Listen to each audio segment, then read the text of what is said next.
because the other one just ends in the Right, right. yeah, and the video is today. Yes, yes. All right, the video for coding button.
Other Yes, side,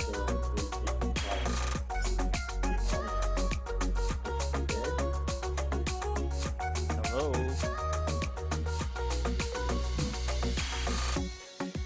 Good afternoon, everyone.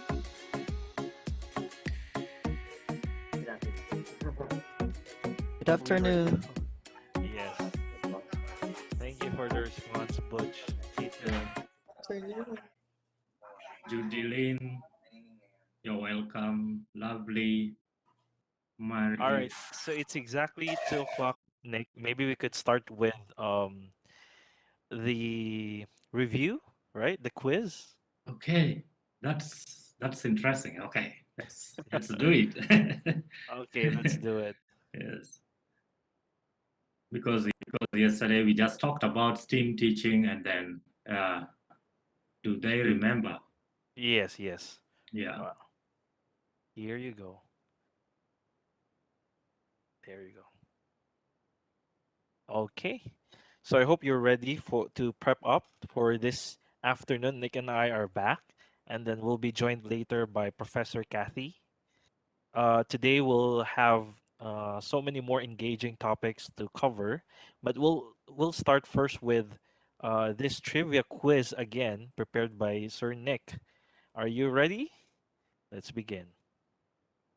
All right. So the first question: what disciplines are included in the A of STEAM?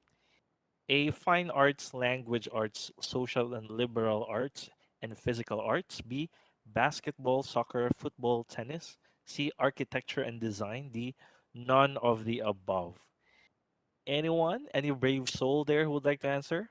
I A. can I Who can said that? see Butch J. said Yes, Butch JL answered A. Okay, Sarah as well. yes. All right, so we'll So find out the answer after the third slide, right, Nick? yes. Okay, what about for the second question? Why STEAM education well, isn't why STEAM education isn't STEM sufficient? All right. A, creativity, innovation, and logic are all accessed. B, there is purposeful integration of exploratory subjects. C, engages students in self-directed and discovery learning. Or D, all of the above. Again, Butch says uh, Letter A. A, A, Mm-hmm. and Cha and Gia, Cha says D. D. Yeah. Judeline says Judeline D, also. and Right. Caitlin says D. Yes, Okay. all of the above. So we'll find out the answers later on. Here is our third and last question. All right. The T robot aids the learners in acquisition of the following 21st century competencies except A, computational thinking, B, problem solving skills, C, political skills, or D, collaborative skills. So what's your answer? B. Who said that? A All B right. from Connie Connie. and Yes. Stella Shella. Faustin. Yes. Uh, are Jodeline correct. J. Okay. Jel answered B. Gia answered C. Okay. So here are Okay. the answers. We'll reveal them now. Are you ready? Let's see Okay. so that we see who brags. Yes. There you go. So the answer for question one is A, fine arts, language arts. So this is the A in the STEAM, no? Fine arts, language arts, physical arts, and so on. For letter D, all of the above. No? Yeah, so you can show For them again the the, question. the question. Yeah. Yes. Yes. Yeah. This is So the question. Why yeah. STEAM education why STEAM education isn't STEM sufficient? So all of the above. Because in STEAM, creativity, innovation, and logical access, there is purposeful integration of exploratory subjects and engages students in self-directed and discovery learning. Right. And then for the final, all right, it's political. See, of course, political skills are not included in the 21st century 21st computers. century competencies. Even in the with the T robot, no T robot doesn't give you political skills, doesn't develop your political skills. Okay, so I think we're ready for our session this afternoon. Let me shift again my PowerPoint. All right. Okay. Well, I'll just use my PDF. Okay. Okay, so again, we've been talking about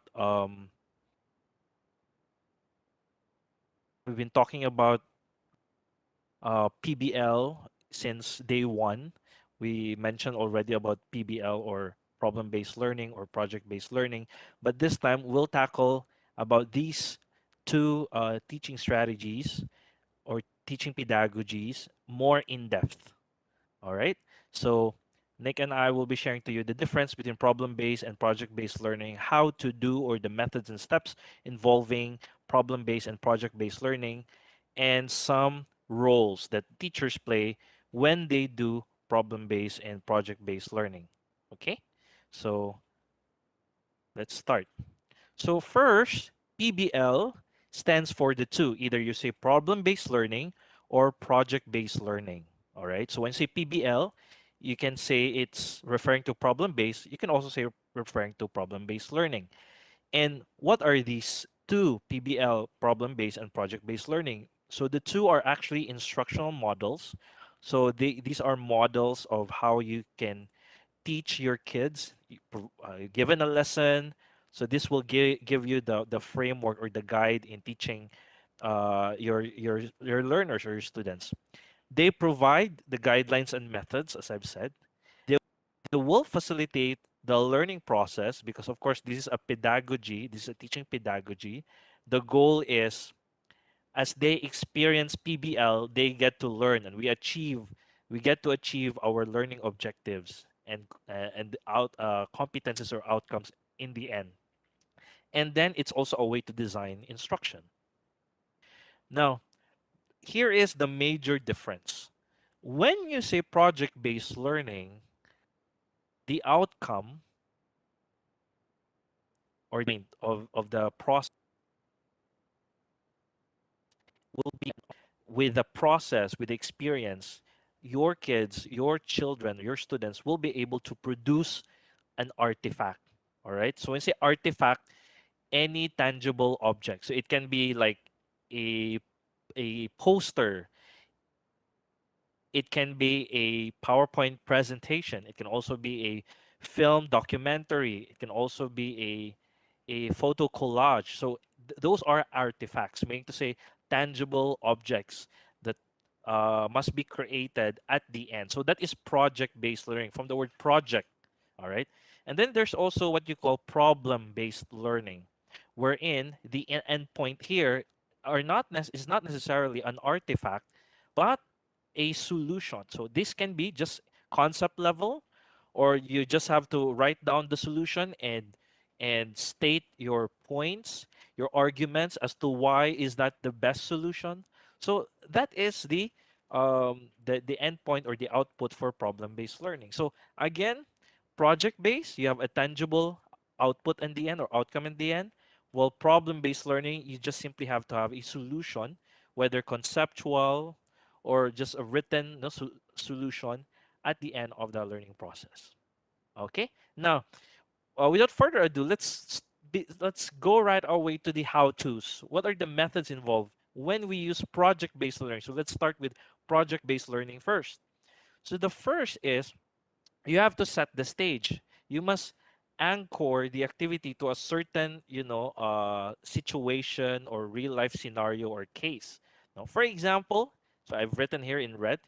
In your class, you present a case about human trafficking. So you have a news article, then you give it to your students, and then you present to them, and then you tell them this is a news article about human trafficking.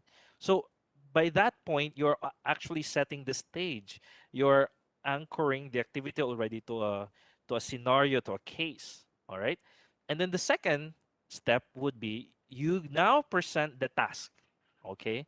And what is the task? In my example here, it says here your task is to create an artifact that will create an awareness on the seriousness of human trafficking problem in the world or in your community. For example, in the Philippines, right? We're quite notorious about drug trafficking and how our Duterte government is so harsh and aggressive, towards drug traffickers, drug users and abusers. So something like that. They have to create an artifact, and then the third will comes the process or the investigation. No, they do research, they predict, they try to explain, they synthesis, they evaluate. So in processes involved can be searching, on the net, in the library, or asking experts pertaining to the topic. No? They can ask somebody, a sociologist about drug trafficking, human trafficking in the Philippines, or search in the net some statistics. All right, or the professor ask the professor, no? And they do this, process. And then here comes the discussion with peers or experts. So after getting some valuable information, then they share that the information they've obtained with their peers, with their group mates, no? And to their teachers as well, or to their facilitators. Right? So they brainstorm, they negotiate, they collaborate, they try to resolve some conflicts, right? And then discuss further in order to be able to create an artifact about human trafficking. And then, f- second to the last, is already the creation of an artifact. What artifact are you going to create? So, poster, film documentary, infographics, or whatnot. No? And then the last is the presentation. So, of course, you have to understand that project and problem-based learning are very 21st century pedagogy. So they would encourage the students to really be expressing themselves in a form of presentation like this or oral report. So at the end of the process, we will allow the students to show off their artifact. And and then explain it to some audience. No? So it can be in the form of a gallery walk, exhibit, or if they're creating some film documentaries, it can be a film festival. No? So all of these steps can can bring you a successful project-based learning experience. All right. So I hope that's clear. All right. Maybe Nick can discuss the how-tos of the problem-based learning. Nick, take it away. Okay, thank you very much. You have introduced it very well because you talked about the project-based learning. But some of those projects that we allocate to the students or we assign to our students are actually meant to solve a given problem because they're going to come together to solve, Yes. maybe build something that is offering a solution to some of the Yes. problems that we have. So the Right. how to solve the problem-based learning, this will take us to understand more of the problem-based learning. So as listed here, number one, the students are presented with a problem.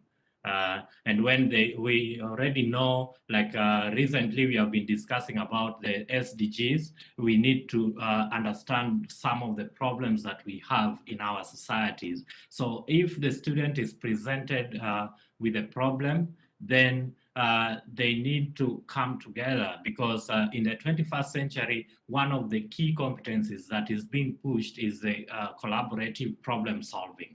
So they need to come together, and that's why we are talking of the step 2 of groups of 5 to 8 to reason together about the problem, because here they are going to come up with some kind of suggestions to the I say like kind of possible solutions. Then they discuss it together to find a more substantial one, what can get them through best. And then Yes. they will generate some hypotheses. Yeah, so you've given an example with El Nino in this case. So they will try to get some kind of suggestions. How do we go about this? How do we, Yes. what are some of the solutions at hand? So this is the generation of the hypothesis point. Yes. Yeah. So remember that in problem-based learning, what we are emphasized also in the beginning process here, grouping the students and then sharing their hypotheses, it's the 21st century skills, collaboration and communication. So we want our kids to really collaborate and be sharing to each other because as you know, right, many heads are always better than one, right? So in problem solving, it's best that we get all the minds, no, solicit ideas from each one. Sure. Right. Yeah. So next, we will move to where they already have some kind of hypothesis. So for the step 4, they will need to identify what they know and what they need to know. So this is Right. like kind of trying to understand more of their hypotheses. They're trying to see, can this work? Can this not work? So they need to still try to identify what is already known about the project problem, and then what they need to know. And 5, after they do this kind of searching, they need to get to search for more information that is needed. And this can, we say that this can be used to develop a self-directed kind of learning, because you know the problem and you have to ask yourself, how can I help it? How can I come out of it? So by asking yourself the how, you kind of develop some kind of self-directed learning skills. Yes. Yeah. Yes. Yeah. So after that, I think they will come again together, and then they share with the group, because you now bring the brains together. Now, what did you see, or what did you see from your perspective? Then they come together to assess how they will proceed from that point. And this is where they will assess the progress until they try to implement their strategies to come out of this problem. Yes. In number 7, we say they assess the progress until they reach a desired solution. Yeah.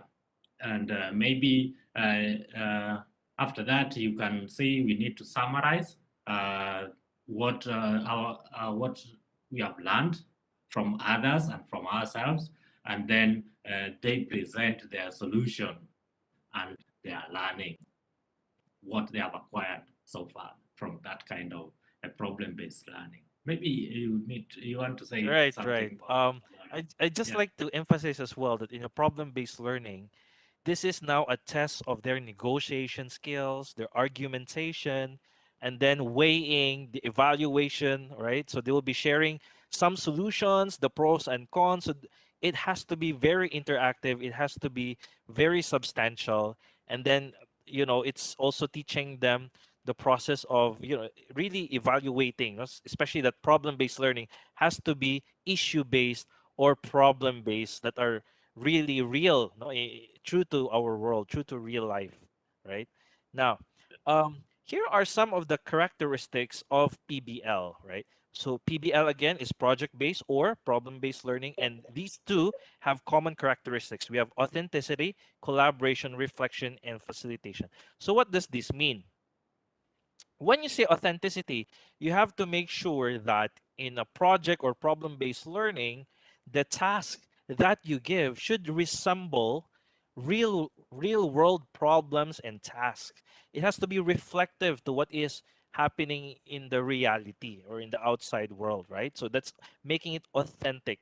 And then if their role is, for example, they assume themselves to be like a professional, for example, a government officer or probably a weather forecaster. So they have to take that role as if it's real. Or there is that authenticity when you give project based or utilize PBL, no, problem based learning.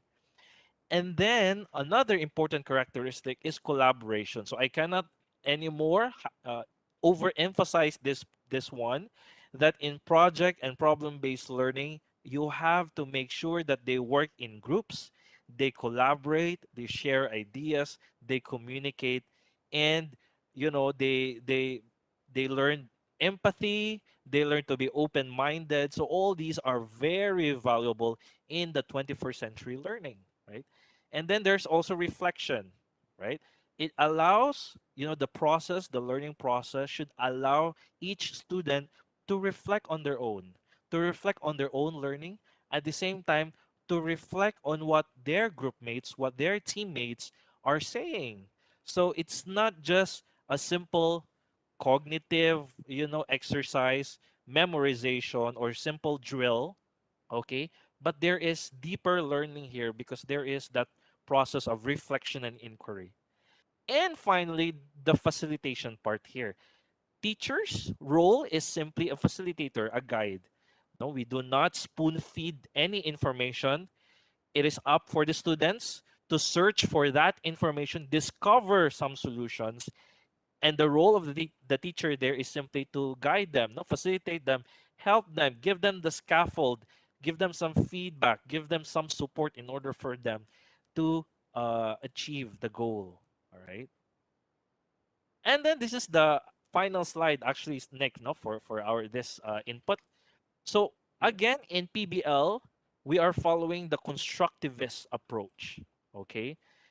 um as in contrast to the very traditional approach, for example, behavioristic or even cognitivist, constructivist is more modern, more fitting to the 21st century landscape. Why? If you look at the role of the students here, they should be able to construct their own knowledge. It's not that the teachers spoon feed that knowledge to the kids, but kids must be able to experience, synthesize, and construct their own knowledge. It is self directed.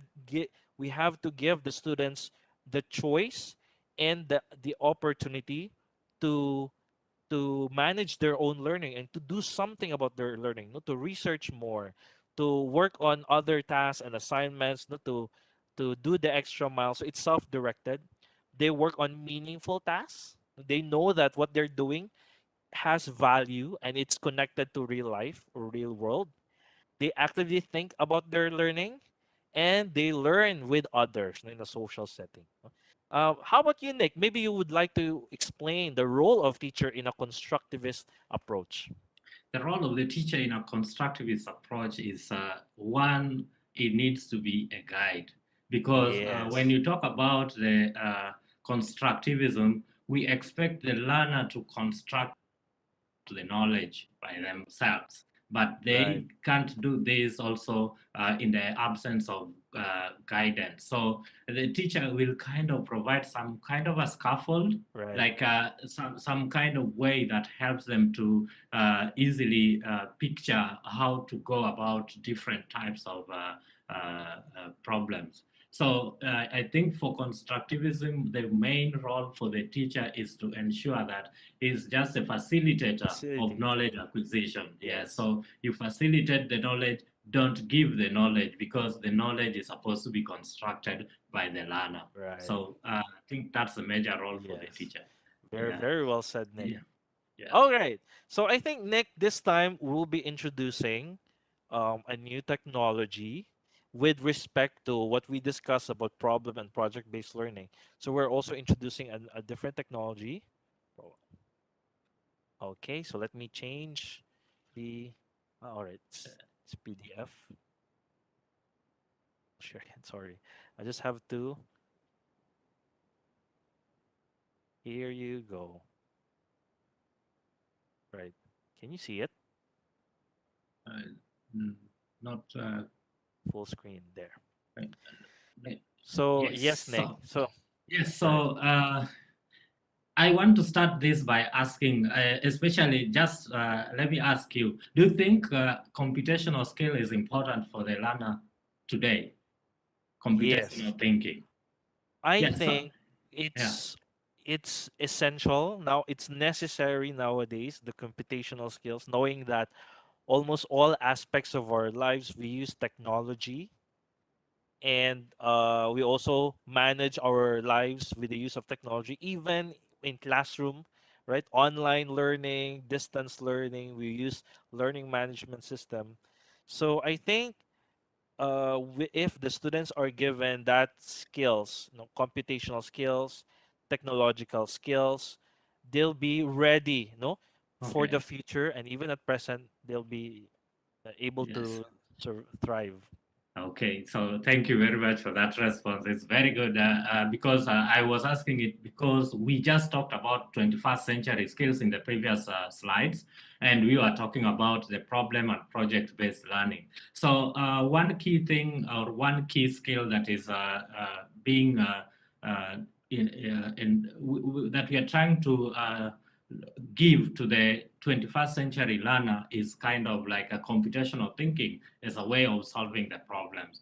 So in the next slide, you can see that students need to learn programming to be leaders of tomorrow, to solve the problem. So this is why I'm going to introduce you to this platform. And the platform here is Coding Bar. And this is a platform that is developed because of one, there have been lack of teachers in programming education. That's a key problem to it because many of the software engineers, the people who are trained to code, they don't see themselves becoming teachers because they think like, oh, it's low remuneration in All teaching. right.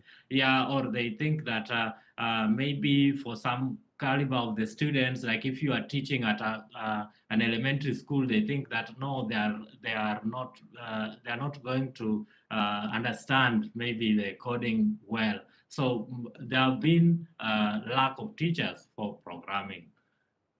Also, there's a problem with the suitable curriculum because people, we have, like yesterday when I was sharing here about microbit, we were talking about something like having a little project and the learners try to code, give some commands to it. These are just some interactive and playful activities, but can they be regarded as a serious programming lesson? Maybe Yes. not. So it's just to develop that kind of skill to the student, the computational thinking, so that when they get to the teenage level, then they are prepared to use a platform like the one that we want to share about here, in the next slide. Yeah. So here in Taiwan, they try now to engage the both elementary school and the junior high school, the teenagers, to go into programming education. Wow. That is developing the Computational thinking skills. Yes, and this is why there is this program called the Coding Bar. So what does Coding Bar do, and how do you employ it in your classroom? So it tries to offer you like kind of a holistic or wholesome solution. That is, it has a platform, a smart platform, where there is there is real-time kind of learning. The children are taught coding, but they can do this, they can do it at home, and the teacher can be able to monitor. Wow. The teacher can be able to monitor the progress. The learner can also be able to monitor it. And if you have a problem, there is also an artificial intelligence that is incorporated into this kind of platform. So they'll try to get the solution by talking to, like if you are in the app, you'll be talking to Siri. So the Siri here, there is also an AI that will try to help you. But if it can't help you, there is still a platform to type in your problem, and it will be responded to in 24 hours. So to the students, it brings unified syllabus and no progress, no personal progress. That is that is for the pains of traditional learning. Yeah. So no personal progress. You can't get assistance immediately. There is no record keeping. But here, to the teachers, they also have a problem that it is hard to control a class, and it is checking student progress one-on-one will be a bit difficult. So yeah, so this is the main reason why we are introducing this platform. So it's interesting to see. They've talked about the various parts of the platform, and you can see it has the cloud system, it has instant feedback, progress analysis. All this is like a learning management system and a social networking service put together. So, and it is for teaching the code. So you can chat, you can monitor, and you can talk to AI help, or you can just type in your answer and it will be responded to by the central control management. Yeah. So so basically, this is one of the platforms that I wanted you people to try to go to this website and try to check it out, because it will be really important to help you to teach your teenage students if you have it. So maybe you can play for them a video so that they see how it is there. Yes. Share now for share. Okay. Share.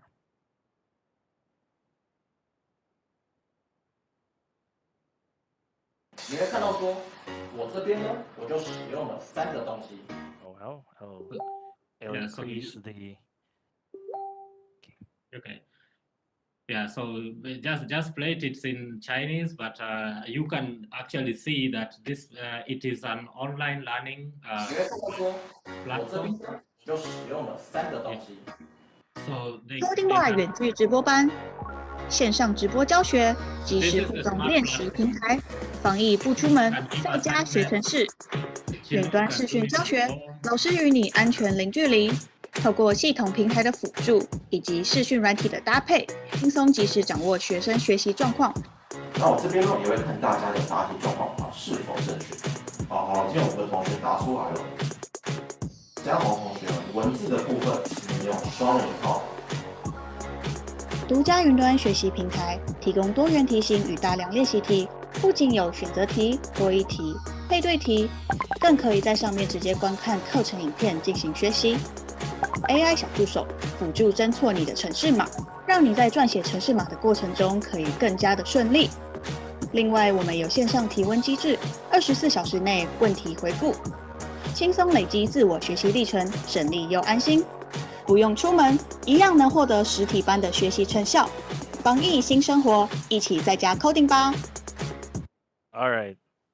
Okay, thank you very much for that one. So simply, I know you tried to follow the visuals, but what they are trying to introduce is the platform. So I've told you that this is a platform that is bringing in together both the learning management system. So you don't need like the Moodle separately or something like that. You don't need, like, it's all online class, like we are now engaging here, and we can be able to chat, we can be able to contact our personal assistant in the AI, and then we can be able to monitor our progress and give assignment and do everything. So it's really a platform that is helpful, but it's for teaching coding to the teenage. So for those who are interested in developing some computational skills on their learners, I think you need to check out Coding Bar. It will be a smart solution for you because it's a smart platform, so it's really good for you.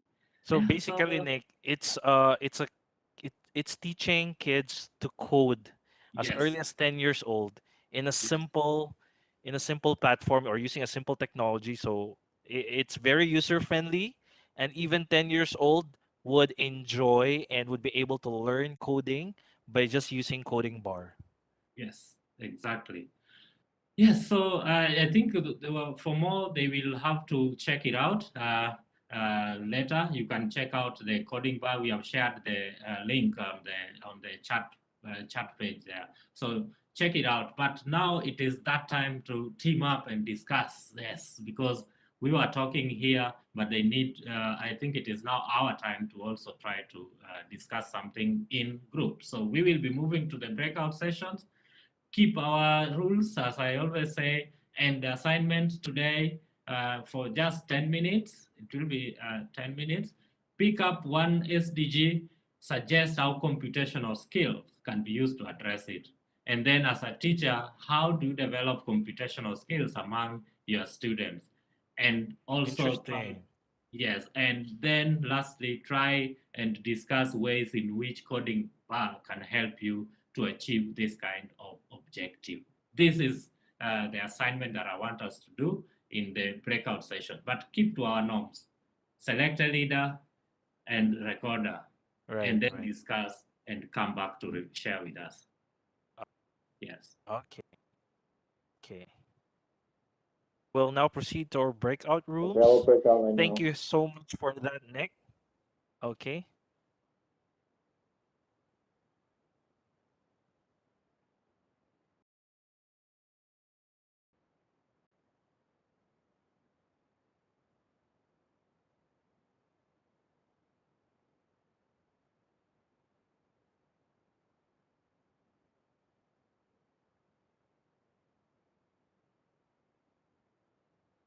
Hello, everyone. Hello. Hello, this is Dana, and I'm from Taiwan. Oh, Okay. right. Hi, Donna. Hi. Okay. Hi, Shala. Hi, Annika. Hi, Lovely. Hi, Ninja. Oh my God, we're all here. Oh, I know some Yay. of you. Hi, Angelica. Yes. Hello, Lovely and So, Ninjas. Okay. So basically, to my understanding, we need to pick one issue from SDGs, right? And think about how to teach students to solve the problem, use PBL teaching, right? Okay. So Right. Yes. yeah. So do you have any ideas about the about one of the issue that we can pick from SDGs? So maybe just to clarify it first, Donna, is that we are going to think about how computational thinking can help us in addressing that issue. in addressing that issue? Yeah, the computational thinking. I know it will be problem-based and project-based, but I'm really also interested in the computational thinking part of it. Yeah. Oh yeah, but Yeah. actually I teach Yeah. English and I know about teaching method, but to be honest, I'm not very familiar with computational thinking. So Oh, yeah, can you clarify the definition about computational thinking? computational thinking is where you, first of all, you ask yourself, how does a computer operate? A computer operates through a system of commands that you need to start this, do this, then this, and this. So that kind of saying like, do this or this, and is giving a command. Yeah.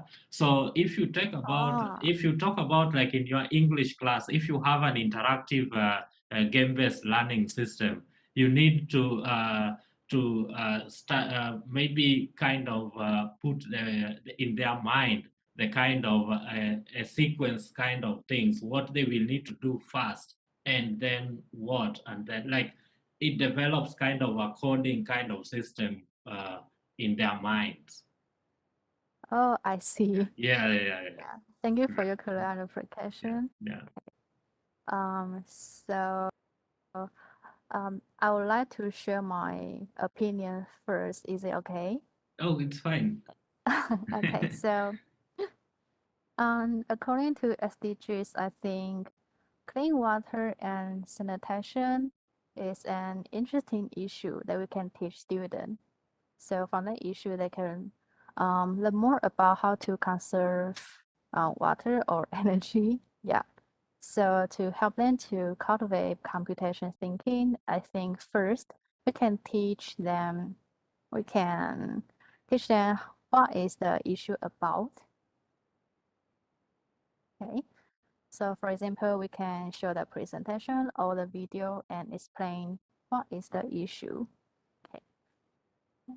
And next, we can list a major problem in this issue and have them have a group collaboration on this project and think about how to solve the problem and issue. So from the process, they can cultivate their critical thinking and their problem solving skills.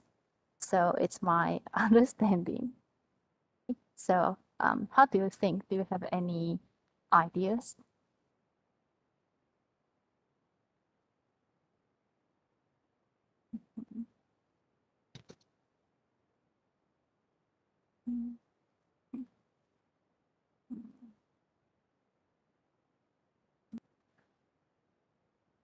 So according to SDGs, I think there's more interesting issue that we can teach. So how about climate action? Do you have idea about how to cultivate students' problem solving and critical thinking skills about this issue? Do you have any idea?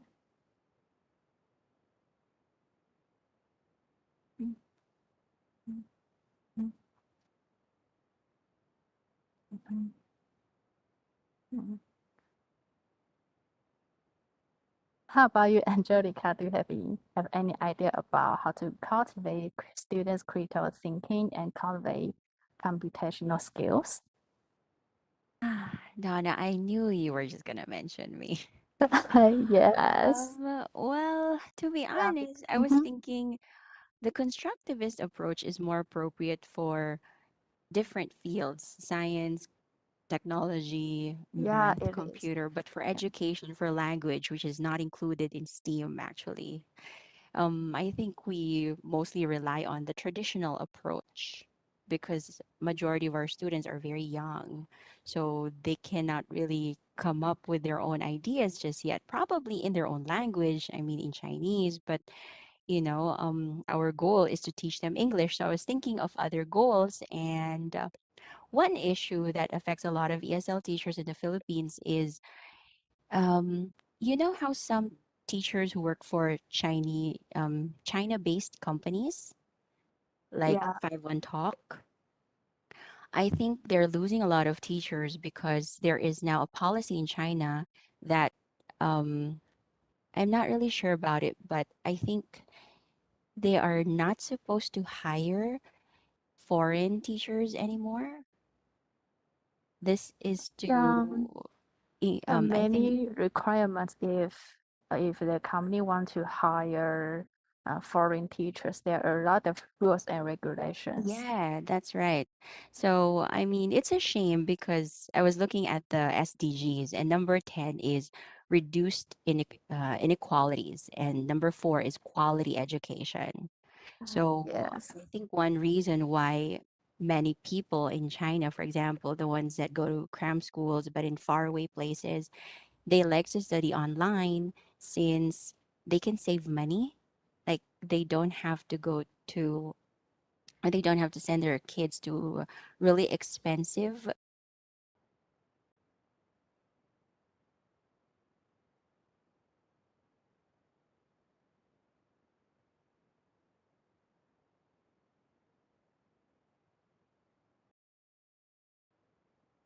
Learning platform.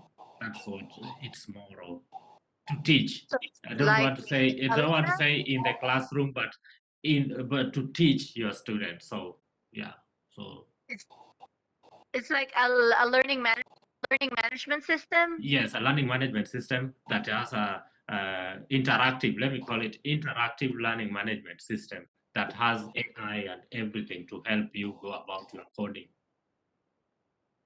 Oh. Yeah. So take coding as learning, just like if you are teaching English, then this platform could help you. But in this platform, it is only for coding, to teach coding. So all the systems are geared towards teaching coding. That's why I talk of computational thinking. Yeah. And then may I ask, after you code, will you download it to like a robot afterwards so you can check if the program is Yes, correct? you can do it. It does everything. You can run it there. You can try run. You can debug. You can do everything there. And remember that the teacher can easily correct the student if they are doing a wrong thing, and also the AI can correct if it is not right. Is it like the actual robot or it's part of the program It's coding bot? it's a platform. It's a platform for learning, like Google Meet. Yeah, like WebEx here where we are now. So it's a platform like that. So you need to just log in or go into it, and then you are able to access so many things inside it. Okay.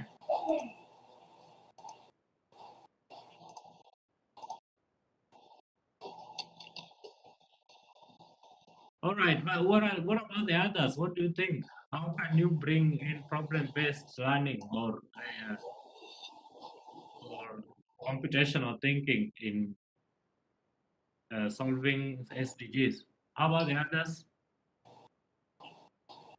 Hello, good afternoon, everyone. Sir Nick, Yes. may I ask a question? Because I was able to attend your discussion about the robots yesterday, but I had to leave for my classes. But I was actually kind of curious how the entire concept can be effectively integrated to our actual classes, since we don't normally use, such tool in a real class. On which one? On Like coding bar? the entire concept of using robots, the one that you Okay. were discussing yesterday. So Oh, can you give us like tips how the entire concept can be effectively integrated to our actual classes? okay. First of all, as we said yesterday, robots are helpful in helping us to make the learning. First, I say making the learning fun and enjoyable and immersive. Because when the kids, when the young learners try to play with such kind of robots, then it helps them to they become happy, they enjoy, and they grasp more of your lesson. So how to bring it into your classroom? You just because if you have this kind of robot, like the one I was showing you yesterday, is T robot. T robot is reading and rhythm.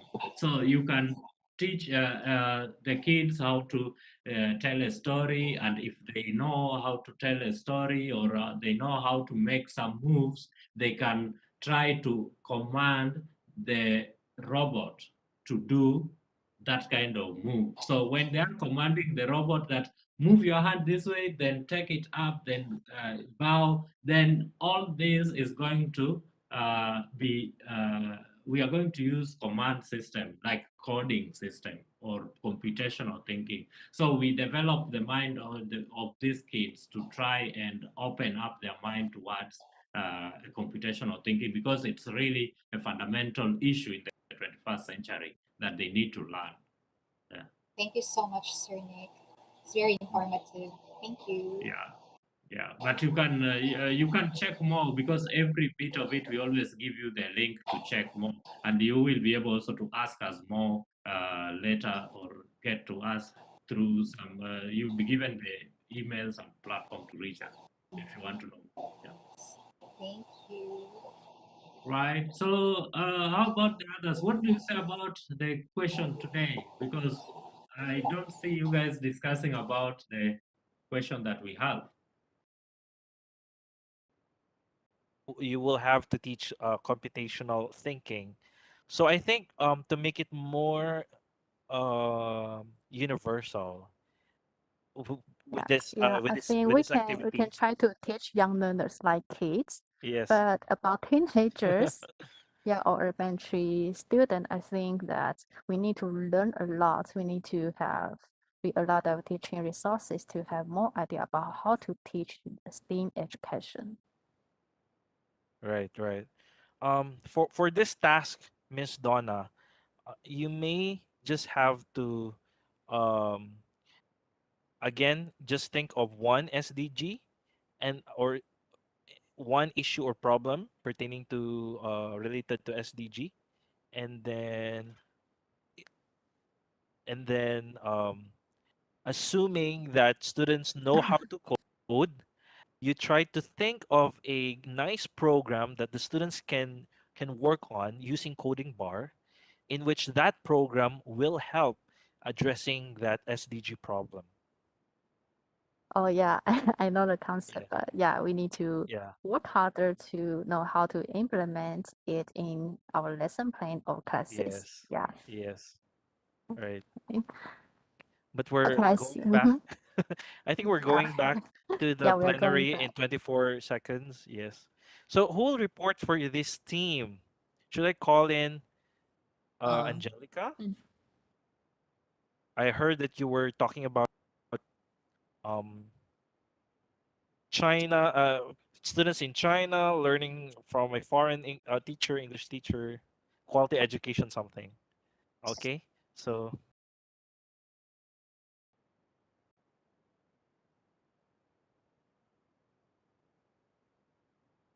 Oh, welcome back. yes, welcome back, everyone. Yes, it's now a sharing time. Yes, So yeah, because welcome back to the plenary, because the breakout session is now back over, right. and we need to have just a small, maybe one or two people to just give us Share. a summary of what they have done. Yeah, what they So discussed. so from group one, Yes, who is from sharing? group one, I think Angelica was leading the team, and Donna also was giving her input. So maybe Angelica, please take the floor. I'm sorry. I think that was Donna. She was the She one was Donna. who, All right, sorry. yes. It was Donna. Sorry. All right, Donna, it's your Donna. time to shine. Go, Donna. Angelica, okay. Okay. So what we are talking about is how to cultivate our student critical thinking and using problem solving skills or other skills. But I think that so for young learners, we can pick one issue from SDGs. So for example, like we can talk about clean water and sanitation issue, and we can present a the program and teach them the concept, and we can and then do a program about the one of the major problem or issue in this topic. So in that way, we can cultivate their critical thinking and helping to know how to collaborate with groups. So that's what we're talking about. Great. Yeah, nice. That's a great Interesting. input. Yes, you can do that on clean water and sanitation. Yeah, it's an important aspect. And maybe many of the members did not understand what computational thinking skills was. But I said that computational thinking is thinking like a computer. So you need to have some kind of sequence and system of commands in your approach to handling a given problem. So I think we explained that, and that is very good input from Donna. So maybe from group 2, I think I talked to Aileen, but Judilyn wanted to say something before we ended the session. So I don't know who wants to talk about in group 2. Go group Judilyn 2. or Aileen, any one of you? This alien's idea is I think better than mine, and I actually asked regarding with the slides of computational thinking because I was looking on this on the course in the course list, and I didn't see the computational coding bar slides, which I was looking for. Oh, it was the coding bar. Okay, fine. I will provide you that if you need it. Yeah. You, All right. Miss Aileen, you can go, ma'am. Aileen. Okay, so okay, anyone? Hello? Yeah. Hello? Can you hear me? Yes. Yes, Miss Oh, Aileen. there. Okay. Sorry, I was on mute. During our breakout session, I actually asked Sir Nick how the entire concept of the use of robots can be integrated to actual classes. So Right. basically, it's really about, the commands, especially the basic movements that we can actually use in class. Especially for us, we are teaching classroom classes where we really need to move a lot. So even if we don't use the actual robot, I think Sir Nick's answer was really informative, particularly with the use of TPR in class. Yeah. Thank Great. you. Sorry, I have to leave for my classes. Thank you so much. Okay. Bye, Miss Aileen. Bye. Okay, so and that is also that was the last input. So I think for this Nick, session, there's a chat, Nick, an input given by Miss Lisa. She Okay. said here, perhaps children who are learning from home can develop a device that can be automated through coding for watering plants. This can help people to grow food in their own backyards to address the second SDG, Wonderful the idea. zero hunger SDG. This also a great That's an idea, awesome right? idea. Yes. Congratulations, Ma'am Lisa. Yes. Yes. Okay, that's a very good idea. So I think with that, okay, fine. For the concern by Lisa, that is very okay because you coding bar teaches somebody from a remote point. It doesn't have to be in the classroom. So I think because she's talking about at home, it is very okay to utilize coding bar for that kind of activity. So that is very okay. I agree with it. So, and that marks also, I think that wraps up this session for now Yes. because Yes. yeah, we have been sharing and we have talked for a while. Yes. So I think these people need a break. And Yes. So we'll give everyone a 10-minute break. So it's 2:55 at this point. But So we'll be back at 3:05. What awaits them? Tell them in the next session. This second session will be wrapping up everything. So we'll do reflective learning, and then we'll reflect on what we have learned for the entire course. And then Professor Kathy will come in to share another interesting ideas. Yes, that's right. So please be with us. Be back after 10 minutes. Okay. Now Professor Kathy is there.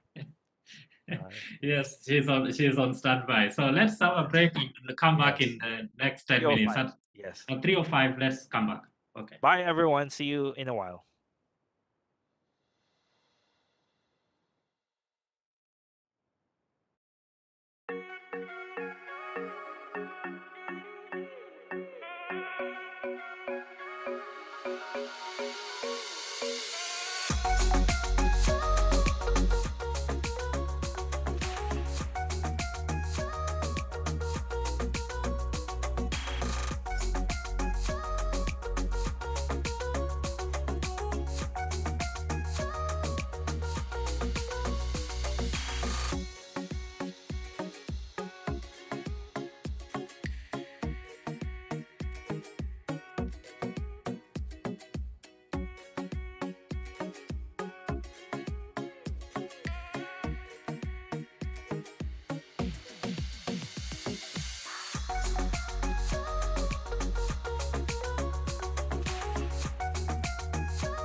Had a very nice break, you know, bathroom break or water break or health break. Health break. Yes. So Yes. I think it's nice if we go again, have some trivia games. Oh, wow. So Yes. That will make them to remember what we have just done. Yeah. right. Let me share. I'll switch to other PowerPoint here. Okay. So is everyone ready? Here's our first trivia question. Okay. If project base is to artifact, what about problem based is to blank? A, action. B, all right. So I saw Angelica answer D. Lisa also answered D. C, process. D, solution. Faustino, Ciela also answered D. Okay, so I guess everybody answered D. Oh, except Donna answered C. Okay, so let's reveal the answer. You're right. The correct answer is letter D, solution. All right. If project base is to artifact, problem base is to solution. So these are the outcomes of the two PBLs. Here's the second question. One of the important characteristics of PBL where the learner's tasks must resemble real life problems. So what is that one of the four important characteristics of PBL where the learner's tasks must resemble real life problems? All right, Nepomuceno answered A for authenticity. Shiala also answered A. Right? So let's reveal the answer now. All right, Judeline answered B. Okay.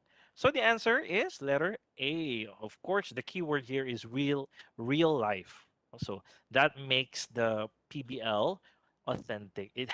PBL has have to be authentic all the time. All right, this is the last question before we give the another input. The steps in both problem-based and project-based learning starts with, right, or the how-tos in problem-based and project-based learning starts with A, asking relevant questions, B, grouping the students, C, presenting a problem, or D, searching for tools and resources. Okay, so I'm seeing, all right, a lot answered C. Okay, almost everyone and picked letter C. The answer is letter. You are right again. No? It's presenting a problem. Whether it's problem based or project based, we have to give first the scenario or the real life case. Okay. Okay. So, With that. so I can see many people have the bragging rights to be here today. Yes. That's right. Nearly everyone should brag because I see everyone is answering correctly. That's right. Yeah. So uh we're done with the first, what was the first input that we give, Nick? We did problem solving process. Yes. No, SDG. We did SDG. We did problem solving process. We did STEAM teaching. Then this first session we had PBL. Now let's have reflective learning. Okay. Yeah. So what about reflective learning? So I'd like to start from this quoted material from Bood of 1985. He said, reflection in the context of learning is a generic term for those intellectual and affective activities in which individuals engage to explore their experiences in order to lead to new understandings and appreciation. So, reflection is not only intellectual, it also touches the affective side, the heart, the emotion. And as you try to think about your experience, you get to have some new understandings and appreciation. Now, here are some more ideas about reflection. So, reflective practice um, well, is taking the opportunity to think about the work you are doing as you do it or after you have done it. So, reflection may not necessarily come after. No, it can be while you are doing, no? While you are doing the activity, you may also reflect at the same time. So that's what it says here. Then the second, also from Drew and Bingham, it's looking back on an experience and making sense of it to identify what to do in the future. And this is also nice, no? I mean, we have the sustainable development goals that try to face the future sustainably, no? And I think it's necessary that we teach our kids, apart from those SDGs, from collaborative learning, communication, critical thinking, we also let them reflect in order for them to think better for the future, no? Reflect on the experiences and the actions they have at present in order to prepare better for the future. Kolb also said here, do something, think about it, what you did, come to conclusions about what you did, and plan to try again.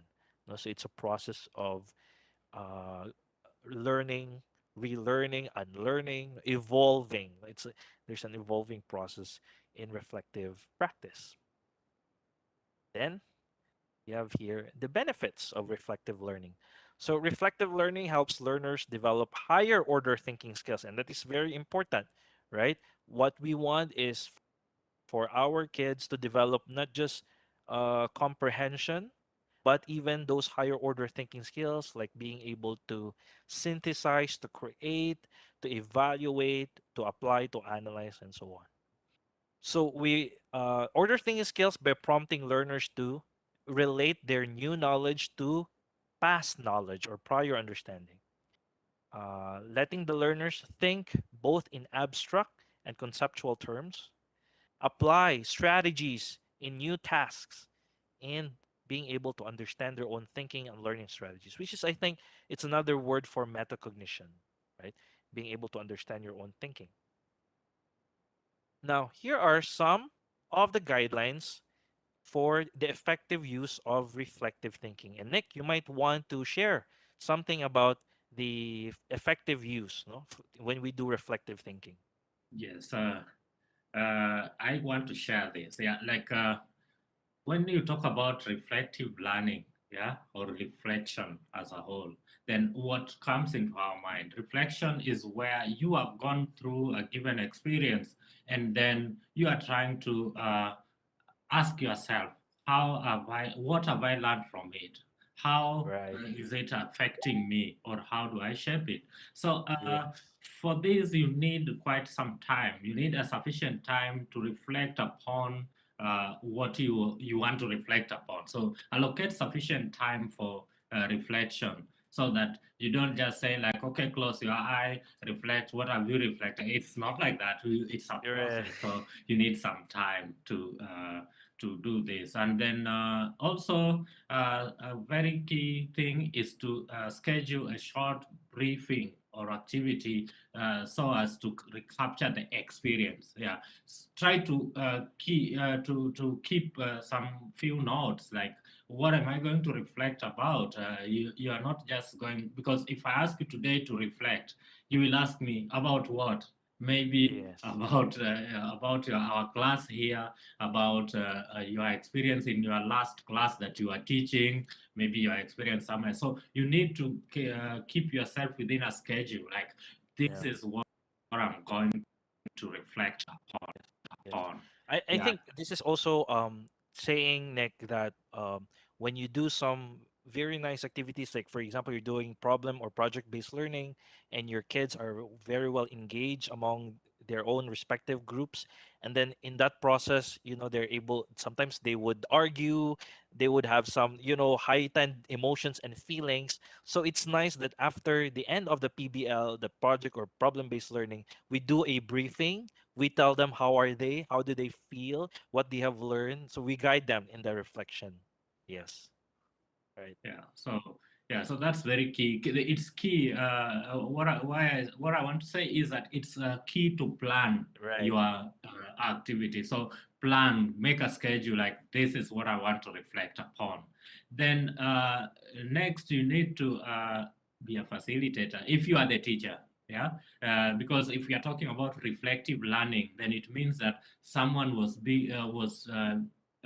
maybe a teacher was teaching or somebody was getting knowledge from somewhere.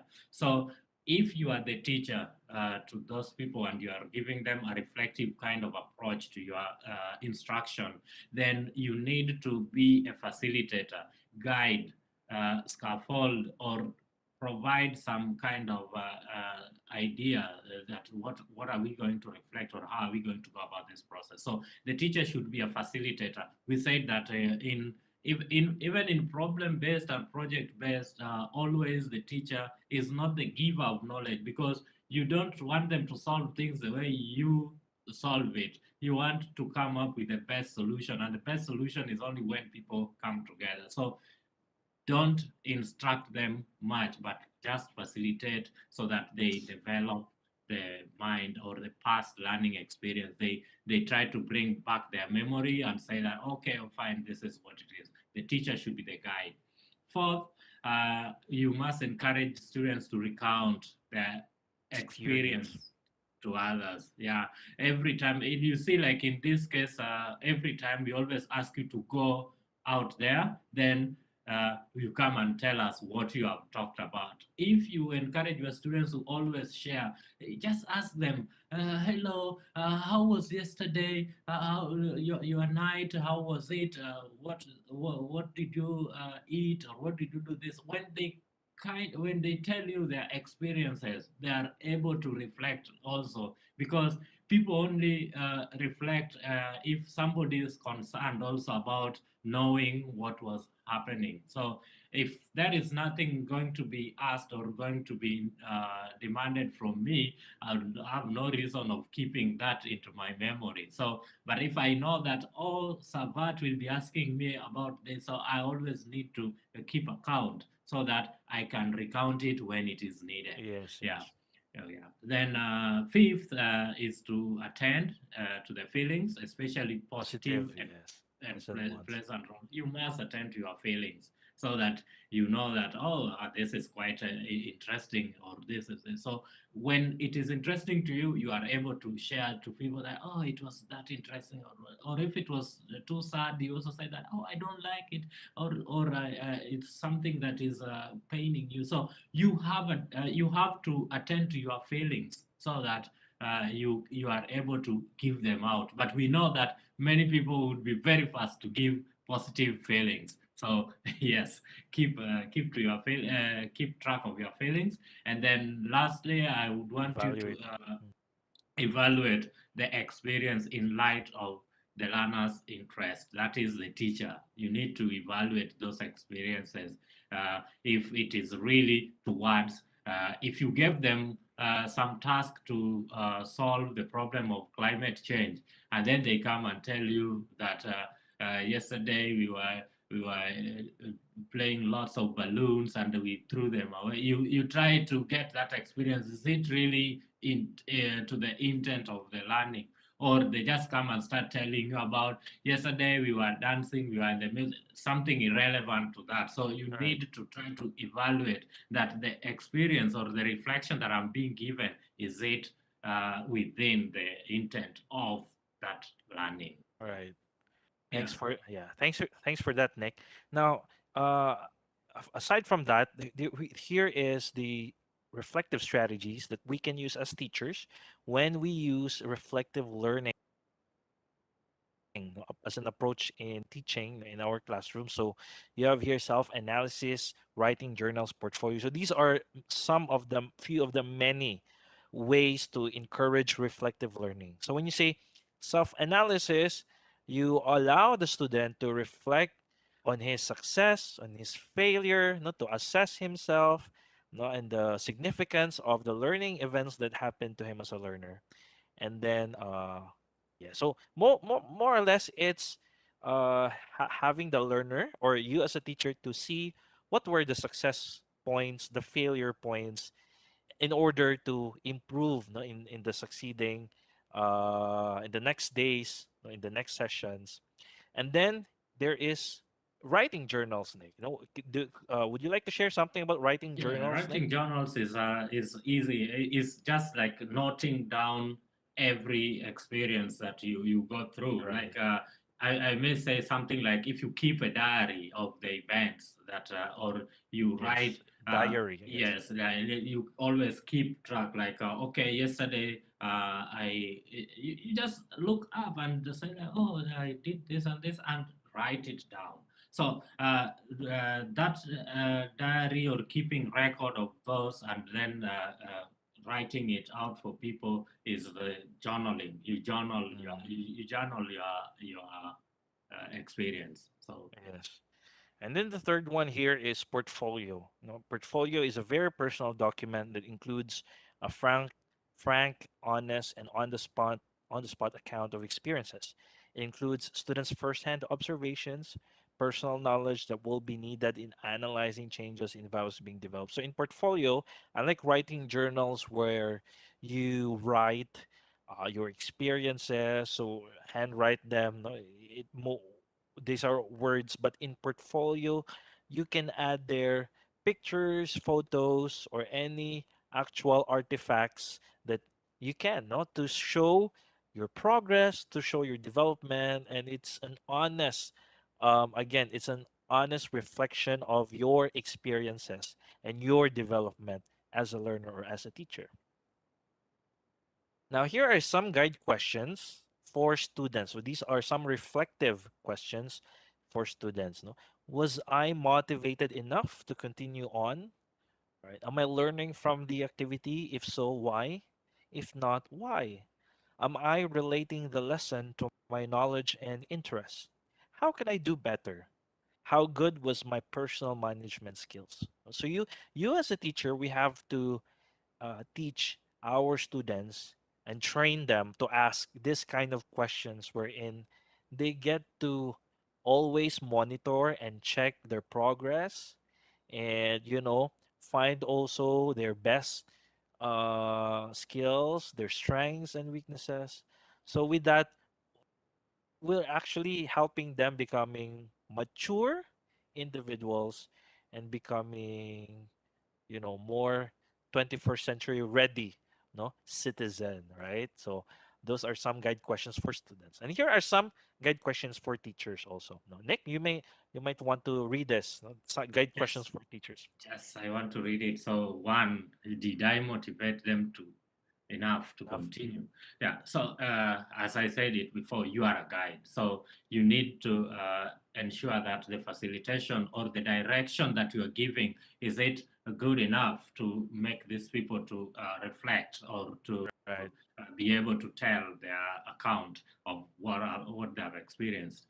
And another thing is, are the students learning from the activity? If so, why? If not, why not also? So that's why I was telling you of, if somebody is telling you an experience, you gave a given project and they are coming to tell you an irrelevant thing, you really need to know that is there learning here? Maybe not. And then try to ask yourself, why don't they learn, or why didn't they get this kind of experience? So Right. this will help you to guide them the next time. Yeah. Right. So it's kind of like how do you kind of assess yourself or evaluate yourself to redesign your kind of guidance. Then thirdly is, am I relating the lesson to their knowledge and interest?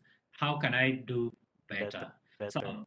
So so one, are you relating the lesson to their knowledge and interest? So you see, if I may use our workshop here to tell you, we start by talking about maybe problem-based learning, and then we try to ponder over it, or give a task where you are thinking about problem-based learning. Right. So if I was to come here today and talk about project-based learning, and then I start asking questions on something else, then you people will think that then is something wrong, Right. and you are not able to keep account to what was learned and Yes. how you relate it. So you Right. need to relate the lessons and those experiences. Yes. And Yes. then finally is, how good was my classroom management skills? Because sometimes the poor management, poor classroom management has led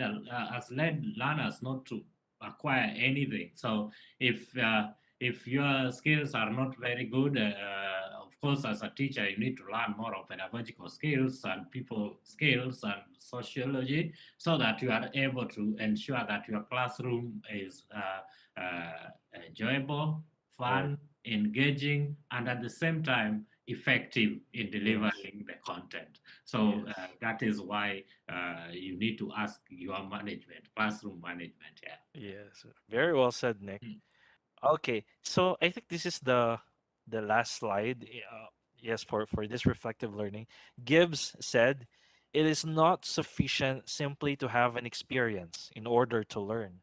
Without reflecting upon this experience, it may quickly be forgotten or its learning potential lost. It is from the feelings and thoughts emerging from this reflection that generalizations or concepts can be generated, and it is generalizations that allow new situations to be tackled effectively. No? So this is a very wonderful quote. It reminds me of I had a trainer before who said experience is not the best teacher.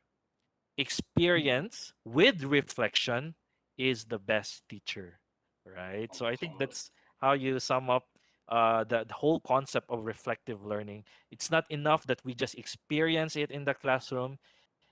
It will be more meaningful, and children will be more motivated to really act out on what they have learned when we let them reflect. All right, so Well thank you said. for that. Yeah, so I think at this level, because we are just talking about the reflection, so I want just to bring in this aspect. For these 3 days, or the time that we have been here together, we have been talking about various concepts. We have we started by giving the SDGs, as you said, and Yes. we gave a problem, and then Solving, and there's the it- T-robot, yes, sorry. we Yes. gave the T-robot, and And we then gave the microbeat. STEAM teaching, then microbit, Yeah, and STEAM then teaching. problem-based learning, project-based learning, and coding bar. Yes. So I want to, I just want us to ask the participants if there is anything that they have gained, or if they had any challenges during these 3 days. So Right. I wanted us to give them time to break out, so that maybe they can also reflect, try to practice this kind of reflection. You know Right. what we have discussed all through. We started from SDGs, why it is important to teach SDGs, and how to apply basic pedagogies, including some tools and products that we have also showcased. So we have the pedagogy that we used was project-based and problem-based learning. We talked about the problem-solving process, and we also talked about the STEAM teaching and why it is important to bring in the art part, or the A part of the STEAM. So these are things that we have seen. We know now about the T-robot, we know about the micro:bit, and we know about the coding bar. So I wanted us to go to the breakout session, and then try to reflect upon the 3 days experience, and then we try to journal. Let's journal some experiences and gains that we have encountered during these 3 days, and then maybe we'll reflect here and share and get to know more about what people have gone through, if they have any challenges, and if they have any questions on it. I want them to go to the groups first and try to reflect, and then come and share here in the next 15 minutes. Then we share here. Right. Yes. I think we should let them to break and try to practice this kind of reflection, because Professor Kati will be back and tell us more about some other tools that you can also use for reflection. So, yeah. So Andrew, maybe we should have the breakout now. Yeah. Thank you. Okay, we'll start the breakout.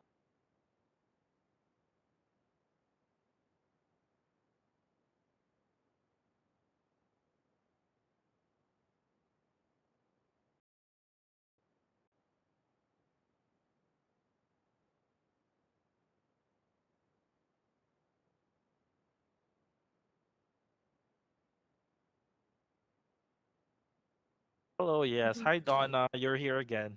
Yeah, see you again. It's nice to Yes. talk to you. Yeah. All right. So I think the instruction was clear. I presume. Is Yes, it I really clear? appreciate your presentation. It's very informational. Wow. Thank you. Thank you so much, Miss Donna. Yeah. All right. So maybe you can start discussing now on, the plus points, the minus points, the interesting points, and what are your takeaways, all since day one up to Mhm. the this session, the day three. All right. So, who would like to lead or maybe start the discussion? Who would like to share first? Okay, how about Or maybe Donna. Yes. Go ahead, Donna. Please do the okay. honors. So during this day, we learn about SDGs and PBL teaching approaches, and we just learn about reflection learning.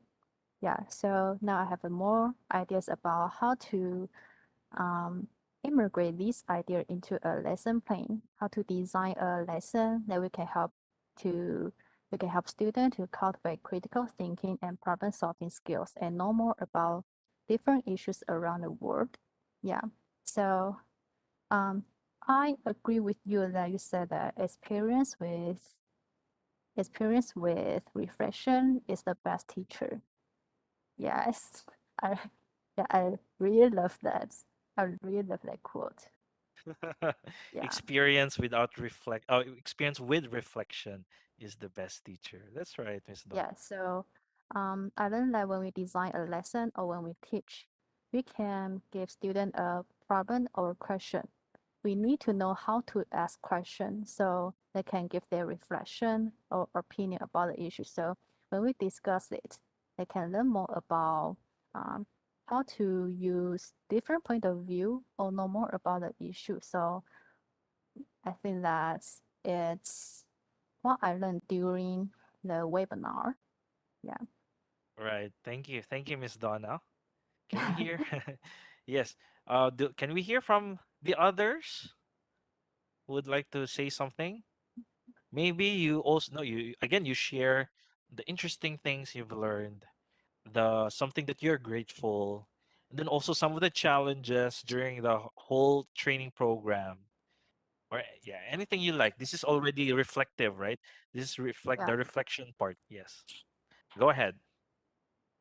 So I think the challenge would be like if we are doing an online classes because online class help a lot for remote students. But if we are doing one-on-one classes, so for one-on-one classes, this concept like group collaboration, we cannot do group collaboration Yeah. for one-on-one classes.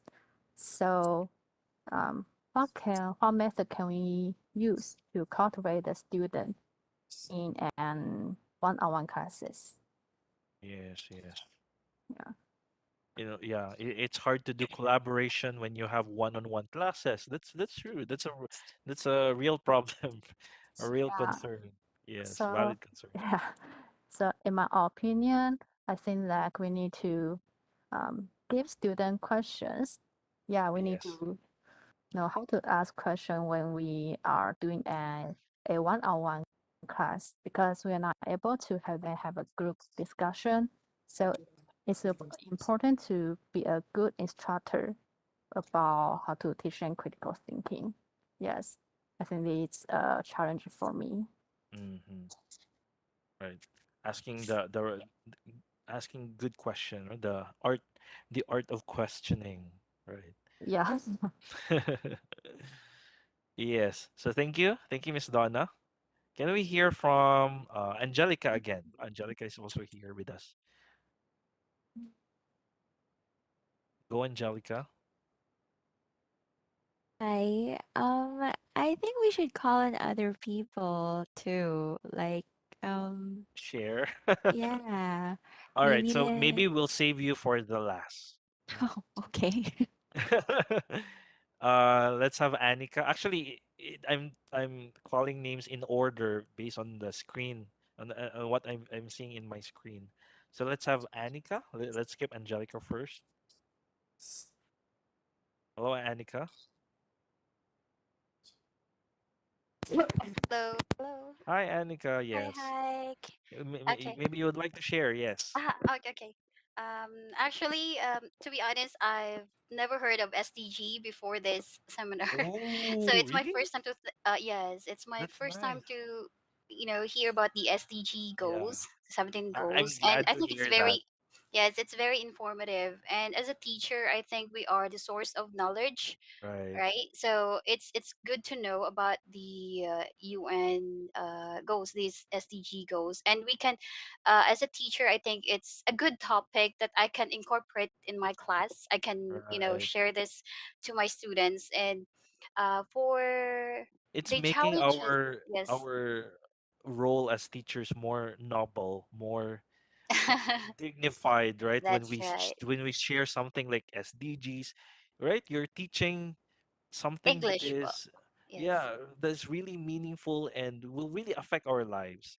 Go That's ahead, Miss right. Annika. Yes. Yes, Paul. And also for the computational thinking skills, I'm not sure if, just like what Miss Angelica have said earlier, that we, and Miss Nona as well, I think we can't really use computational skills in our class. Yes. Although Yes. maybe I've thought about hot skills, just like what you've Yes. mentioned in reflective thinking.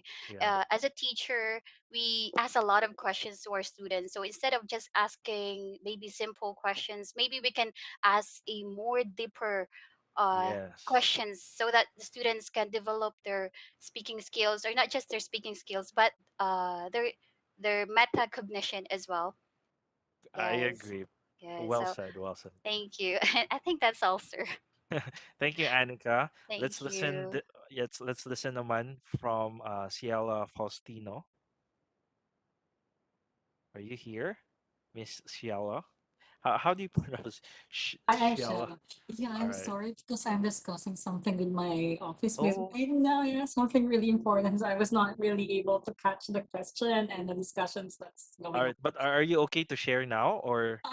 About sorry, Okay. I'm lost. You just have to share how was the experience so far, your own reflections for the entire training program that Uh, we have. oh, Yes. maybe somebody else can answer first, and then I'll give back. Yeah, yeah, sure, sure, sure. Thank you. So maybe we'll skip Shella for now. Let's Yeah. go to Gia. Gia Chua. Hi, Miss Gia. I Yes. uh so I guess um there are a lot of things. I would say marami I learned a lot in terms of like SDGs. Yeah, I did not know as much then. And I guess Oh, like with kids these days, actually marami sa kanila na medyo aware na innately of it. Pero I guess them knowing that there are actually goals like this will parang um mas magiging systematic yung thinking nila in a way na they mm, actually have goals na right. they want to do. Parang ganun, yeah. Yes.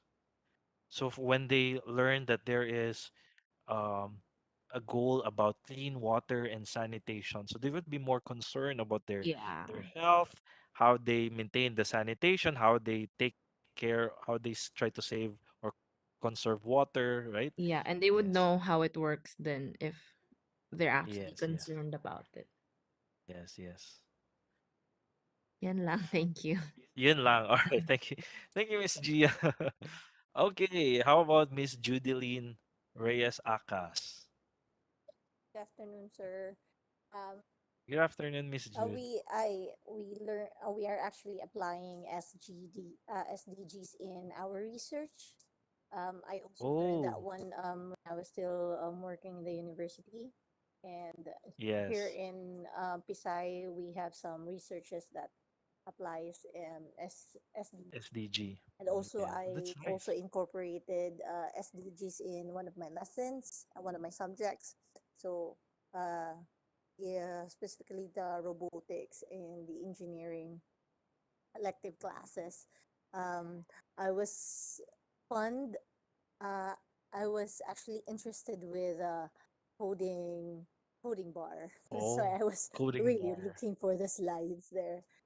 Hopefully I could, yeah, so that I think I could use that tool to impart to the students on the programming side. I just Right, don't right. know how to. I still have to study that Yes, because yes. I also have. We will upload the PowerPoint or the PDF file that we use in presenting it Yes. in your yeah in the core lab. Yes. Yes. Okay. Thank you, sir. And yes, I was interested on that because I want to apply that to my computer science subject. So you're Um also handling computer science subject, Miss yes, Jude. yes. Wow. I have three. Amazing. I have three Amazing. subjects. Yes. Yes, Oh, I and think only few people would, go to that path of teaching hardcore, technical subjects like computer science, computer yeah, programming. I just learned also that I'm one of the chop suey teachers. Yeah. They call chop suey because Job site teachers. I'm handling many the, different subjects. Right, Kaya chop right. suey. Yes. Anyway, yes. So I don't know why I'm so fond of this kind of building assembling. Which uh, Mm. Maybe it's your like intelligence is, the spatial part, right? The engineering spatial intelligence. yeah, I'm actually a graduate of engineer. I'm actually an Oh, engineer. Yeah, so oh, that's nice. that's why I'm into. I like this kind of stuff. Yes, yes. All right. So Thank you. Thank thank you, Miss you. Jude. Yes. Uh, who else would like to share? Who else is ready? Okay. Afternoon. Good Richard. afternoon. Richard, yes. Yes.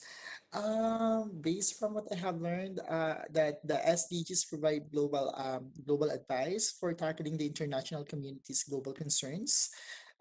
It's about it's like preserving people's opportunities to live in with dignity and prosperity across generations by better conserving the natural underpinnings of life and our planet everywhere and for everyone. And as a teacher, I guess we should integrate these SDGs to our lessons for at least 1 to 10 minutes or one at least 15 Yes. minutes before the lesson proper. So that our students know the different issues and so at least they can able to give solutions to these issues or problems like SDG number 5 and number 4 that has something to do with About the education SDG and good about health. gender equality, yes, specifically the gender equality, I guess. Gender equality, And sorry, yeah.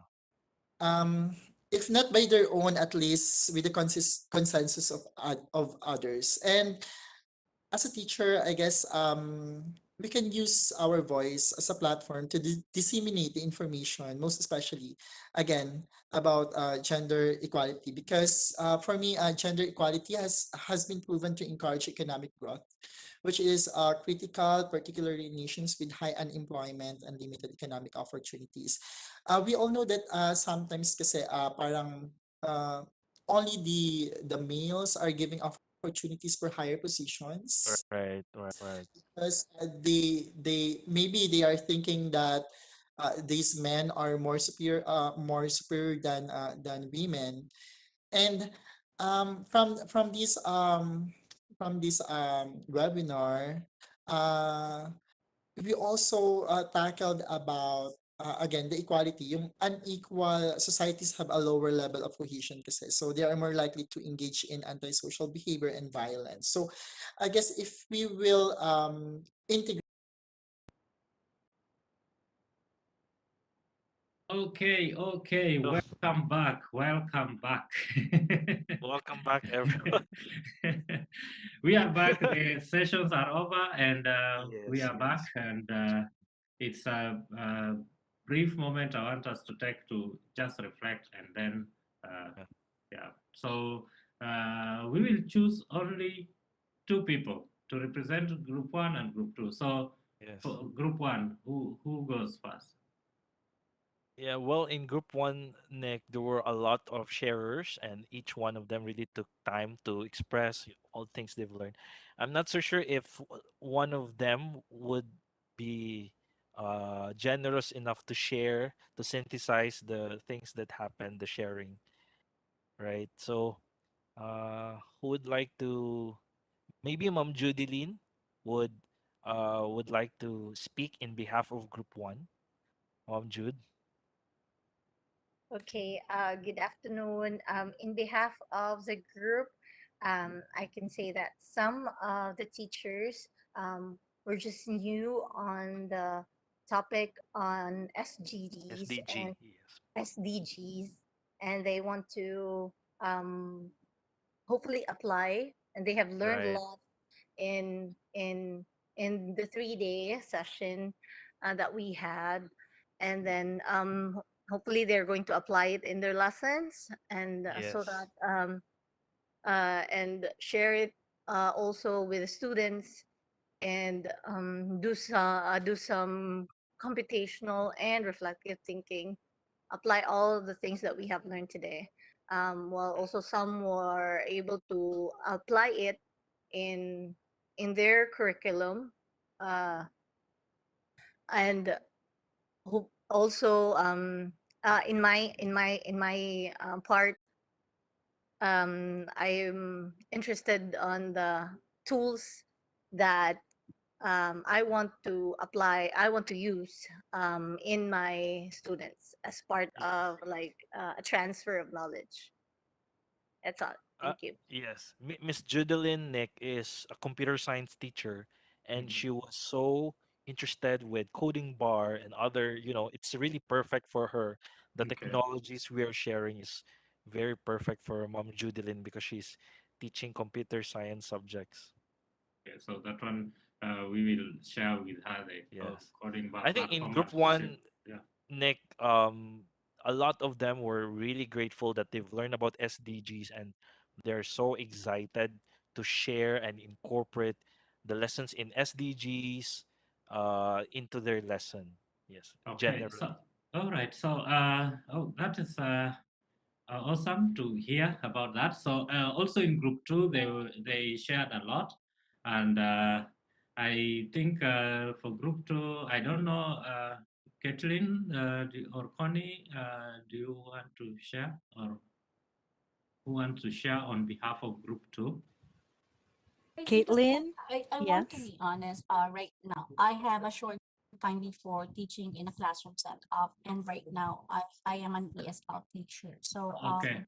So actually Caitlin, I do have the idea, but because I can't tell a lot of things about this, okay? Because I'm not yet in that situation. So what I've said before is that all I can share. I'm sorry. okay, Caitlin, so you wanted to share something, or Connie, or Oh, okay. So I just wanted to share what I Mhm. personally shared, that Okay. when it comes to teaching, there is a lot more than learning simply Right. academics. So in Correct. this area, we were able to learn that we have to involve ourselves into a greater perspective, like learning the 17 goals to transform our world. We never knew that before. So that's something that is very important. So those are, I think, practical knowledge, even when it involves robotics.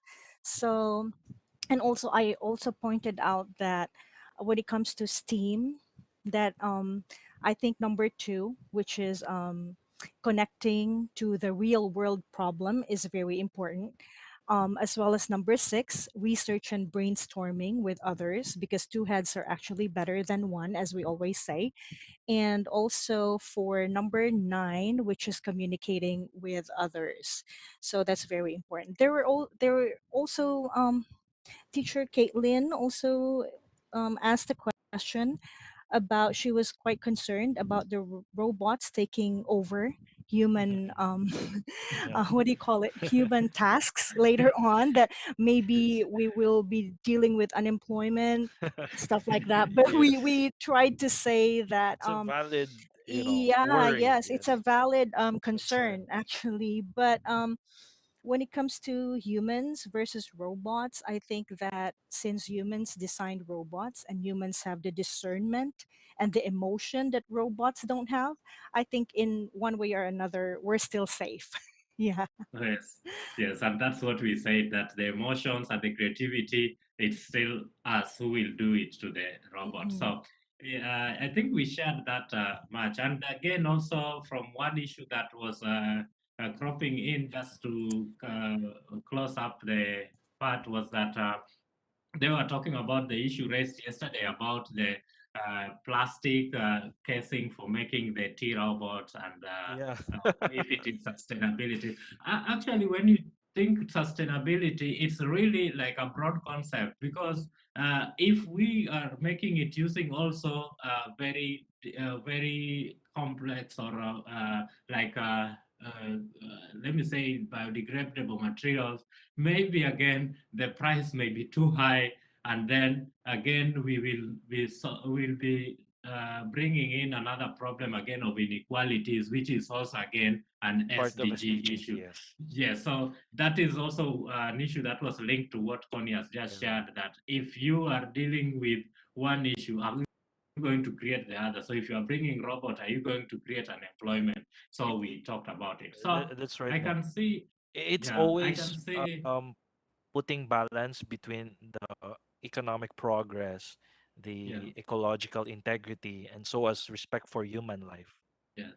So I can see Professor Kathy is back here on standby, and I guess Yes. she was listening to the reflection and what the teachers are sharing to have learned from this 3-day workshop. And so maybe it's welcome, Professor, and maybe share something with the Yes, audience Professor Kathy, Okay. welcome. on the reflective learning. Okay, Yeah. thank you. Will you be able to show the slide that I need and also the videos? Right. So, I have the, oh, sorry. Okay, I I will have first the talk. video. I only have the video and Okay, the, that's Yeah. yeah. okay. So I'll share So the video. I will after I talk a little bit, and you help me share the video. Okay. Right, right. Thank you so much. Okay.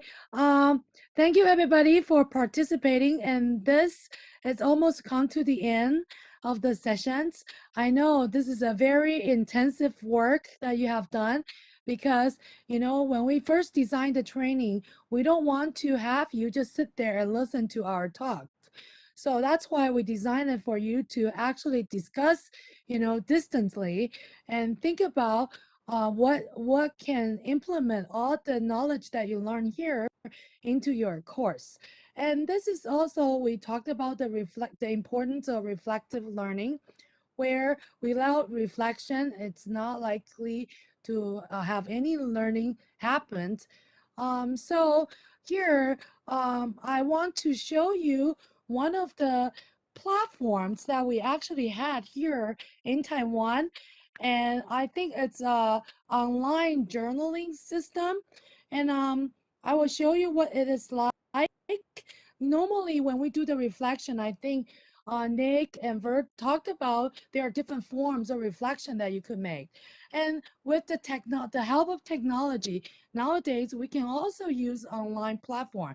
I think everybody will really knows about, everyone knows about Google Documents, these kind of things that you can already collect students' feedback that way as well.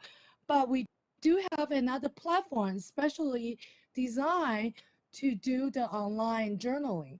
But when they first built this, it's more for emotional education. So they want to teach the kids about emotions. And then we realize, you don't just break, you can't really divide these different domains, without talking other things. So I use it as a journaling system because I can change the questions for the students, and the student will be able to use some of the hint um, um, on the platform to write a journal. So I think it's a pretty interesting thing that I want to introduce here now. And another reason I'm doing that is I also want to talk about, remember when we first started the first day, we talked about our institute. And we do have we really love to cooperate with teachers from around the world. And together we will be able to solve some of the problems that we have to face nowadays, especially with the pandemic. It really gives us a good opportunity to rethink all of the things that we are trying to teach our kids. So I also introduce our school and our program, and like promoting our program.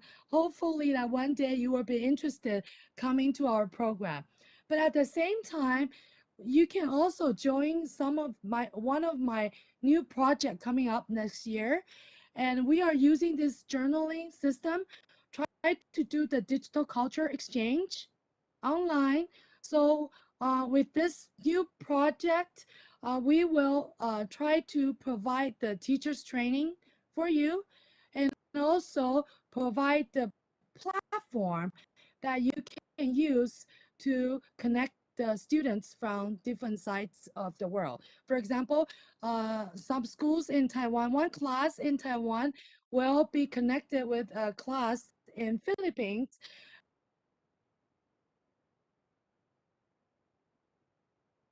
And we will help you we will help you match up with the partners in Taiwan. I think it's going to be a really interesting program. So I will show you the video of the program, I mean the platform for now. And if later you have some interest, or you really want to know more about the project I just tell you, basically it's a digital culture exchange program, but we not one-on-one, but the whole class with another class. So we talk about digital 朋友. Digital 朋友in Chinese means friends. So we are, instead of have a pen pal, we have a digital friend that way. Okay. And by exchanging the culture, learn about the language. I think a lot of you are language teachers. You should know that teaching language cannot disregard the culture, involved. So, I believe this is going to be a really great opportunity to know about this program. Okay, so let me show you this platform first. It can be used in many different ways, but this is just one way I use it. Okay. Bert, please.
Okay.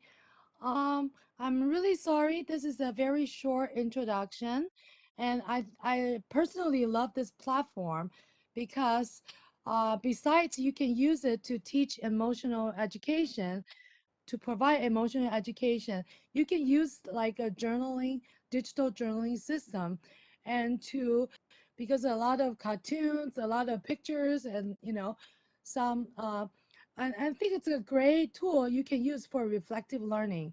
And sometimes I just build a different question and I help the student, like guiding question, and student can fill it out. And after they fill it out, you can process it, let the platform process it, and then make a 3-column cartoon. So this is a great tool that I really want to share with you. And if you are interested in, please contact them, and then you can have any questions for that. Okay. So I think it's about time. It's 4 o'clock. Finally come to the end. Hooray! Yeah. So what do we do now?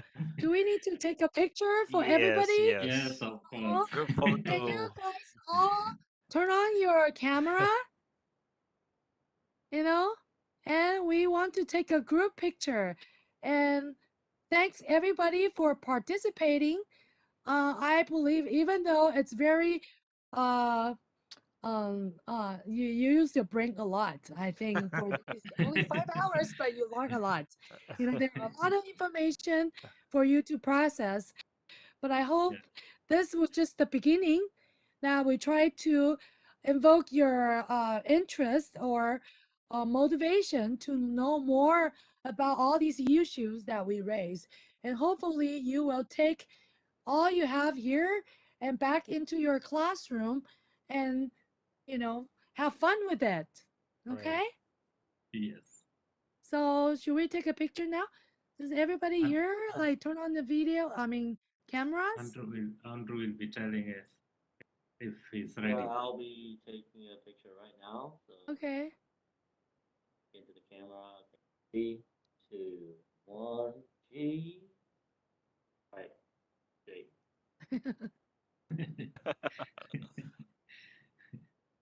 Okay, thank you everyone. Okay. All Thank you, right. Andrew. everybody. Hope to see you soon. Maybe Right. we'll have other trainings. Bye. Thank you. Yes, everyone. Thank you, Yes. Kathy. Thank you, Professor Kathy. Thank you, Nick. All Thank right. you all. Thank you everyone See for you again. attending. Yes. Bye-bye. See you soon. Everyone.